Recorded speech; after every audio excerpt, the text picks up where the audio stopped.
ఇక్కడ నుంచి పైకి 3 ఇంచెస్ పెట్టుకోండి గుర్తు. ఇక్కడేమో 2 ఇంచెస్ అట్లా గుర్తు పెట్టేసుకోండి. తర్వాత ఏమో ఈ సెంటర్ భాగం ముందు పార్టు సెంటర్ భాగము ఇట్లా డాట్ కా నుంచి షోల్డర్ వరకు ఇట్లా పెట్టేసుకోండి.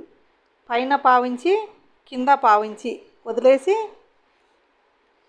ఇట్లా పెట్టేసుకోండి. గుర్తు పెట్టేసుకొని దీంట్లో నుంచి ఇట్లా ఈ క్రాస్ నుంచి ఈ క్రాస్లోకి కలిపేయండి. తర్వాత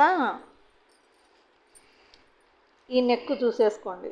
పైన పావించి వదిలేసి ఈ నెక్ ఇట్లా పెట్టేసుకోండి. రౌండ్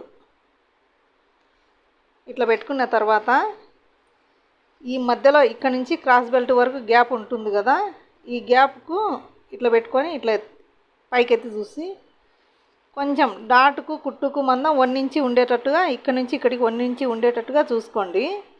ఈ మిగతాదంతా ఈ దీంట్లోకి కలిపేయండి. అట్లా ఇది మొత్తం ఉన్నంత పెట్టేసినారనుకోండి కొంచెం భుజాలు జారడం అట్లా అవుతుంది. అందుకని ఇక్కడ ఎంత ఉందో ఇట్లా పెట్టేసుకోండి.